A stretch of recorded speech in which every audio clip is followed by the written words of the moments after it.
Құрметті студенттер, бүгінгі біздің дәрісіміздің тақырыбы молекулалық генетикалық зерттеу әдістері және олар медицинада қолданылуы. Бүгінгі тақырыбымыз осы жалпы молекулалық биология және генетика саласындағы негізгі терминологиялар бар, негізгі түсініктер бар және солардың негізінде пайда болатын әртүрлі ауруларды, тұқым қуалайтын ауруларды, туабітті даму ақаулықтар, тағы басқа аномалиялардың алдын алу жолдарын қарастыратын немесе соларға арнайы түсінік қалыптастыратын болып келеді. Жалпы молекулярлық диагностика әдісі ол жалпы патологиялық әртүрлі мен атап өткен ақаулықтардың себебін анықтау, диагноз қою және де оларды емдеудің тиімділігін бағалау бағытында жүргізілетін негізгі зерттеулердің түрі болып табылады. Ол үшін жалпы түрлі ДНК, РНК және ақуыздар деңгейінде зерттеу жұмыстары жүргізіледі. Біз өткен дәрісімізде айтқан болатынбыз, жалпы осы централ догма схемасы бойынша сол жерлердегі жүретін процестер трансляция, транскрипция, транскрипциядан кейінгі модификация, трансляциядан кейінгі модификация, немесе әртүрлі сплайсинг, немесе жаңағы процессинг сияқты процестердің нәтижесінде әртүрлі ауытқулар да туындауы мүмкін. Соларда болатын өзгерістерді жалпы қалыпты және де спонтанды түрде пайда болған өзгерістерді зерттеуге негізделген болып табылады. Жалпы бұлардың барлығы негізгі үш үлкен әдіске, заманауи әдістерге негізделген. Олардың бірі нуклеин қышқылдардың бір-бірімен комплементарлы байланысуына, мысалға ФИШ сияқты, немесе ПЦР, полимераз тізбекті реакция сияқты анализдер жатқызуға болады. Екіншісі жаңағы әртүрлі антиденелерді шығару қабілетіне байланысты, мысалға ELISA ассей дейміз, немесе ELISA әдісі. Ол жаңа әртүрлі антидене, антиген байланыстар нәтижесінде әртүрлі моноклоналды, поликлоналды антиденелердің жаңағы әртүрлі препараттардың әсерін зерттеуге бағытталған. Үшіншісі осы рекомбинантты ДНК немесе гендік инженерияның негізгі саласы. Ол рестриктаза ферменттері, яғни кесу ферменттерінің көмегімен арнайы сайттардан кесу және олардың жаңа үлгідегі нелерді шығаруға негізделген. Мына жерден негізінен өтсек, біздің негізгі білуіміз керек негізгі терминология, жаңа мен атап өткен централ догма, мына жерде көріп тұрсыздар, ДНК, РНК және ақуыз деп аталатын негізгі біздің түсінігіміз бар. Осы схема бойынша негіз жүзеге асады. Одан кейін біз геннің немесе геномның негізгі толық құрылысын білуіміз керек. Мына жерде сіздер көріп отқандарыңыздай лак апероны, яғни бактериялардағы, прокариоттардағы геннің негізгі структуралары. Бұлар геннің негізгі структуралары эукариоттармен толық бірдей болмауы мүмкін, бірақ бұлардың негізгі моделі ретінде осы бактериялардың геномын түсіндіру ұсынылған. Ең алғашқы осы теориялардың бірі аперон теориясы болып табылады. Мысалы, мына жерде олар арнайы структуралық аймақтар және реттеуші аймақтардан тұрады. Ген регулятор, промотор, ген оператор дегеніміз реттеуші аймақтары осы бактерия геномындағы бета-галактозидаза, трансацетилаз және пермиаза ферменттерінің синтезделуін көрсететін негізгі модель болып табылады. Одан кейін жасушалық циклды білу өте маңызды. Жасушалық цикл интерфаза және жаңағы митоздық кезеңдерден тұрады. Клеткалардың бөліну типтері миоздық және митоздық, жынысты және жыныссыз жолмен бөліну нелері. Сондай-ақ біздің негізгі бүгінгі тақырыптарымыздың бірі осы адам генетикасын зерттейтін негізгі классикалық әдістер. Олар генеалогиялық, цитогенетикалық, егіздік, онтогенетикалық, популяциялық және биохимиялық әдістерге тоқталамыз. Одан кейін барып заманауи молекулалық диагностикалық әдістерге кіретін боламыз. Генеалогиялық әдіс ең алғашқы Гальтонның көмегімен ұсынылған болатын. Бұлар негізгі генеалогиялық әдіс ол шежіреге негізделген әдіс болып табылады. Бұлар генеалогиялық тұрғыда осы шежірені құрастыру арқылы талдауға негізделеді. Бұлардың негізгі таңбалануларын білу өте маңызды. Мысалға, төрт бұрышта ол ер адам, домалақ әйел, мысалға қиық тәрізді болатын болса, олар үшінші номерлі, мысалы, олардың жынысы белгісіз. Егер олар қандай да бір ауруды немесе әртүрлі патологиялық қасиеттер тасымалдайтын болса, олардың іші міндетті түрде толығымен боялады. Нүкте болатын болса, олар кәріс немесе тасымалдаушылар деп аталады. Неке, қалыпты неке, қос неке, жаңағыдай, туыстық неке, қос тізбекпен 8-ші номерде.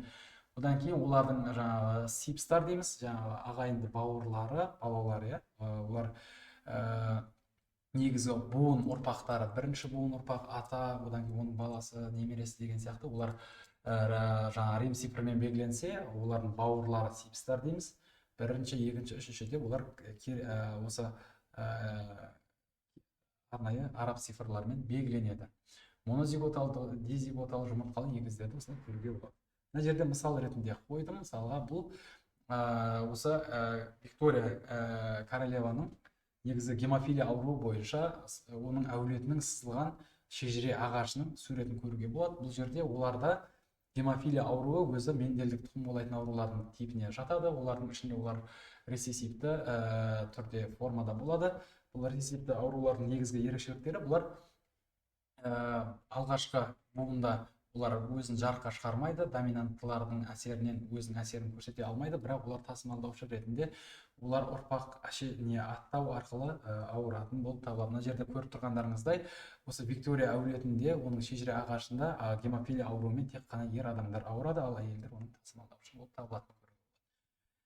Бұл әдістер өте маңызды. Мысалы, егіздік әдіс, мысалға көптеген егіздерді білеміз, бір жұмыртқалы егіз, қос жұмыртқалы егіздер, оны мына жерде суреттерінен де көруге болады. Бір жұмыртқалы және қос жұмыртқалы егіздердің бір-бірінен жаңағы ұқсастықтары және айырмашылықтары болады. Бұлар өте сирек кездесетін, кейбір жаңағыдай маңызды ауруларды зерттеуде өте таптырмайтын құрал болып табылады. Өйткені біз олардың спонтанды түрде жаңа бір мутация, жаңа бір жаңағы зиянды белгілердің пайда болғанын осы салыстыру арқылы егіздік әдістердің көмегімен жүзеге асыра аламыз. Мысалы, егіздердің мысалы, кейбір мысалы Қазақстан Республикасында да Семей аймағында түрлі атом бомбаларының жарылу нәтижесінде түрлі аномалиялардың жаңағы сиам егіздердің дүниеге келуі байқалған болатын. Сондай ауруларды зерттеуде де осындай егіздік әдістер қолданылады. Бір жұмыртқалы және екі жұмыртқалы егіздерді бұлай кестедегідей салыстыруға болады. Бір жұмыртқалы егіздерде мысалы қан топтары 100%-ға дейін бір жұмыртқалыларда ұқсас болады өзінің егізімен, ал екі жұмыртқалыларда ол 50%-ға дейін төмен ретінде көруге болады. Мысалға көптеген аурулар түрлерінде де осылай артықшылықтар кездеседі. Популяциялық статистикалық әдіс бұл өте маңызды. Біз білеміз, бұрындары бізде ковид пандемиялық кезеңдер болды. Сол кездерде мысалы әртүрлі вирустардың таралуы деген сияқты нәрселерді осы популяциялық статистикалық әдіс арқылы анықтау арқылы оның алдағы болашақтағы алгоритмдері, олардың көбеюі, олардың пайда болуы туралы әртүрлі болжамдар жасалды. Оларды мысалға біз білеміз, осы популяциялық генетикада Харди-Вайнберг деп аталатын негізгі ереже негізінде есептеледі. Бұл популяциялық генетиканың негізгі терминдері бар: гендер дрейфі, гендер жаңағы миграциясы, немесе тағы басқа нелер бар. Әртүрлі бір популяцияда кейде олар оқшаулану болуы мүмкін, или болмаса бір ген немесе ауру белгі келесі бір популяцияға таралуы мүмкін деген сияқты оларды мына жерден көруге болады. Мысалы, Қытайда фенилкетонурия 16 000 адамға бір адам кездесетін болса өте сирек, ал ақш-та 10 000 адамға ол не істейді, бір түрде кездеседі. Ирландияда олар 5 000-ға 1 деген сияқты осылай көрсетуге болады. Мына жерде Харди-Вайнберг формуласын көрсетілген. Бұл жерде П доминантты белгілер. Біз Мендель генетикасын өткен кезде айтқан болатынбыз. Белгілер аллель түрінде кездеседі. Ол аллельдер міндетті түрде доминантты және рецессивті болуы мүмкін. Бірін атасынан, біреуін анасынан алатын осындай белгілер. Олар ұдайы мынау жарыс түрінде олардың белгінің жарыққа шығуына таласады. Осылайша, мысалға, олар егер доминантты гомозиготалы болатын болса, P квадрат плюс 2PQ, яғни гетерозиготалы, және де гомозиготалы рецессивті Q квадрат тең 1 болып табылады. Бұл жерде 1 деген мәніміз осы доминантты және рецессивті гендердің осы популяцияда кездесетін негізгі көрсеткіштерін білдіреді.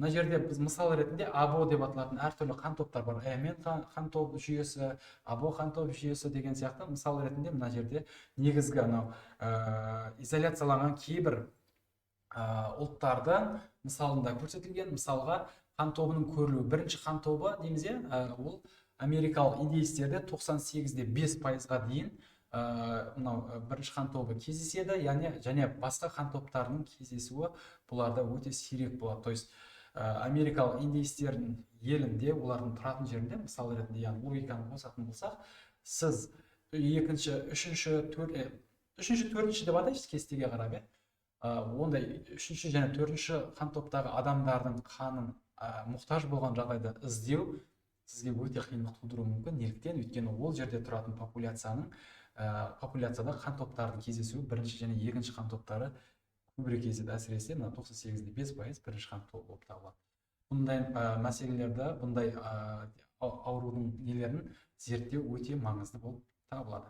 Келесі бір әдіс, биохимиялық әдіс. Адам ағзасында әртүрлі биохимиялық, то есть метаболизмдік процестер ұдайы жүріп отырады. Нәтижесінде біз өткен дәрісімізде айтқанбыз, көмірсу, ақуыздар, майлар деген тақырыптарда біз айттық, адам ағзасында метаболизмі ұдайы жүріп отырады. Ассимиляция, диссимиляция нәтижесінде олар ұдайы алмасып отырады. Нәтижесінде ақуыздың метаболизмасы, мен қышқылдарының, сондай-ақ жаңа липидтік метаболизма, көмірсу метаболизмалар, олар міндетті түрде процесс жүру барысында әртүрлі факторлар, эндогенді, экзогенді факторлар нәтижесінен өзгерістерге ұшырауы мүмкін. Нәтижесінде оларда дефект, аномалия, тағы басқа өзгерістер болуы мүмкін. Нәтижесінде әртүрлі аурулар алып келеді. Мысалға, амин қышқылының бұзылыстарынан фенилкетонура сияқты ауруларға алып келуі мүмкін. Оны зерттеу үшін арнайы биохимиялық әдістер қолданылады. Оның екі түрі бар: жаппай скрининг және селективті скрининг. Жаппай скрининг бұл барлық популяцияға осы биохимиялық әдістерді міндетті жүргізу. Ал селективті де ол бірінші жаппай скрининг нәтижесінде анықталған, айқындалған кейбір аурулар немесе пациенттерді келесі бір нысаналы түрде скринингтен өткізу процесін айтуға болады. Мысал ретінде обструктивті бронхитпен ауыратын науқастарды муковисцидозға тексеру бұл селективті скринингке мысал ретінде көрсетуге болады. Келесі бір әдіс цитогенетикалық әдіс. Цитогенетика дегеніміз, цитология ол жалпы клетканың жасушалар туралы ғылым болып табылады. Және де осы жасушалардың ішінде, мысалы адамның жасушасында 46 хромосома болады. Оларды біздің жиынтығын біз кариотип деп атаймыз. Жүйелі түрде кариограмма дейміз, немесе идиограмма дейміз. Осы кариотиптердің хромосома жиынтықтарын зерттеу әдісін ең алғаш Тио мен Леван анықтаған болатын. Құрбақа жаңағы жұмыртқа жасушасынан анықтаған болатын. Мына жерде мысал келтірілген 46 хромосома аналық қалыпты, 46 хромосома аталық хромосома қалыпты болып табылады. Және де бұлар жаңағы ұрықтанған кезде оларда егер аналық осы хромосомалар, жыныс хромосомалар, 23-ші хромосомалар ажырамаған жағдайда қандай өзгерістерге алып келуі мүмкіндігі мына жерде астында көрсетілген. Аналықтан ажырамай 2X хромосомасы келеді, аталықтан 1X хромосомасын алған кезде оларда 2X, 1Y болады. Оны біз Клайнфельтер синдромы, яғни ерлердегі осындай синдром аурулармен жатқызамыз. Және де сәйкесінше ол 2 хромосома X аналық жақтан кеткеннен кейін ажырамай, екінші жағына X хромосома бармай қалды. Нәтижесінде ол жерде тек Y бар. Сәйкесінше біз X0 бар. Біз оларды не дейміз? Шершевский-Тернер, тек қана әйелдер ауыратын синдром. Және де біз сомалық және жыныс жасушаларындағы мутацияларды білеміз. Нәтижесінде мысалға Патау синдромы, Эдвард синдромы, Даун синдромы деген сияқты. Мысалы Даун синдромы соматикалық хромосома 21-шіде 1X-ге артық болып, ол анафазадағы ажырамау немесе метафазда кеш қалу нәтижесінде пайда болады. 21X немесе 47XXX тризомия деп атайды екенбіз. Мысалы мына жерде көрсеткеніміз әртүрлі аномалиялар. Жаңа мен атап өткен Клайнфельтер синдромы ерлерде ауырады. Бұларда ақыл естің кемуі, жыныстық жетілмеушілік немесе тағы басқа жаңа бедеулік сияқты белгілермен кездеседі. Мына жерде Шершевский-Тернер әйелдерде ауырады. Бұларда жаңа ұрықсыздық, жаңағыдай бедеу деп атайды. Ақыл естің кемдігі немесе тағы басқа жұмысқа қабілеттің төменділігімен сипатталады. Кариотип дегеніміз осы жаңағы адамның бір жасушасына тән хромосомалардың жиынтығын айтамыз. Оларды ең алғаш Левицкий ұсынған болатын. Көріп тұрғандарыңыздай, бір клетканың ішінде оларда ұдайы клеткалар бөлінеді. Нәтижесінде біз осы кариотиптеу үшін метафаза кезеңіндегі хромосомаларды аламыз. Олар үшін арнайы бояуларды, колхесин деп аталатын бояуларды құю арқылы олардың микротубулиндердің полимеризациясын тоқтатып, оларды арнайы осындай кариотиптеу процестерін жүзеге асырамыз. Мына жерде көріп тұрғандарыңызда венозды қан алынды, олардан арнайы лейкоциттер өсірілді, олар арнайы қоректік ортада өсіріліп көбейтілгеннен кейін барып, олардың метафаза фазасында колхесиннің көмегімен тоқтатылды. Одан кейін гипотонзия деп аталатын арнайы сұйықтықтармен олардың клетканың бүтіндігі бұзылып, олар жарылады арнайы препараттың үстіне, сөйтіп оларды арнайы окрашивание дейміз, гемза, қазір келесі слайдтарда айтатын боламын, әртүрлі бояулармен бояп, оларды мынандай жүйелі түрде жұптастырамыз. 46 хромосома болса 23 жұп болады. 23-шісі олардың міндетті түрде жыныс хромосомасы. Ерлерде X, Y, әйелдерде XX түрінде деген сияқты. Оларды бояуда Романовский гемза бояулар бояланады. Қалыпты кариотип XX және XY көріп тұрғандарыңызда екінші кариотип ол ерлердің хромосомасы. Y хромосомасы өте аз болады және де олардың құрамындағы гендердің саны, сапасы, мөлшері өте аз болып табылады. Келесі бір бояу түрі олар Q бояу немесе Касперсон бояу деп аталады. Бұл Касперсон бояу флуоресцентті бояу деп аталады. Бұларында арнайы Y немесе жаңа өте әлсіз, өте кішкентай жыныс хромосомасы, ерлердегі Y хромосомасын анықтау мақсатында кеңінен қолданылады. Келесі бояу G бояу немесе гемза Романовский бояу деп аталады. Бұлар негізінен ең эффективті, ең белсенді қолданылатын кариотипте бояу әдісі болып табылады. Және де бұлар әртүрлі операциялар, делециялар, дупликациялар, инсерсия сияқты аномалияларды анықтауға негізделген. Одан бөлек R бояу, мысалға S бояу дейміз, мысалы центромералық аймақтар, T бояу дейміз, теломеразалық аймақтарды бояуға арналған әртүрлі бояу нелер бар. Сияқты бояу әдістері қолданылады. Мысалға әртүрлі флуоресцентті бояу түрлері бұл кариотиптеуде қолданылады. Операциялар дегеніміз, яғни делециялар, хромосома бөліктерінің жоғалуы, инверсиялар, бұлардың 180 градусқа айналуы, дупликациялар, екеселенуі, транслокациялар, хромосома гомологты жұптардың арасында олардың естеуі, орын алмастырулар қарсылықты, робертсондық, жаңағы робертсондық емес және деген сияқты әртүрлі нелер бар. Дисентрлік дейміз, екі центромерасы болатын телоцентрлік хромосомалардың біріктіруінен пайда болған хромосомалар, немесе сақиналық хромосомалар. Хромосома теломеразалы аймақтарының жойылуынан, жүзік тәрізденіп, былай бірігіп қалуынан сақиналық хромосомалар пайда болады. Изохромосомалар дейді. Екі бірдей QQ немесе PP қолдарын алып жүретін хромосомаларды айтсақ болады. Бұлардың барлығы операциялар немесе хромосомалық аномалиялар деп аталады. Онкологияда цитогенетика өте маңызды болып табылады, өйткені бұлардың барлығында анықтауда инситу әдістері қолданады. Инситу дегеніміз осы инситу гибридизация. Басында біз дәрісінің басында атап өткен болатынмын. Үш негізгі неге негізделеді. Біріншісі комплементарлы гибридизациялық байланысуларға негізделген деген сияқты. Соның алғашқы әдіс енді молекулярлық диагностикада қолданылатын маңызды әдістердің бірі ол ең біріншісі Фиш әдісі немесе флуоресцент инситу гибридизация. Біздің қажетті жойылған, жоғалған, дупликацияланған, тағы басқа әртүрлі мысалдарын келтірдім, операциялар, соларды естеуге, соларды анықтауға арналған әдіс болып табылады. Арнайы жасалатын, мына жерде мақалада да көрініп отырған, арнайы радиоактивті пробтар, проб деп аталады, нуклеотидтердің тізбегі, немесе зондтар қолданылады. Ең алғаш мысалға Гал мен Парду 1969 жылы осы фосфор изотопын қолданған зонд арқылы. Бұл белгілі бір учаскелерге спецификалық түрде гибридизацияланып байланысады. Егер бұл аймақта ешқандай дефекті болмаса, міндетті түрде ол байланысады және өзіне жарық шығарады, микроскоптарға ол арнайы сигнал береді.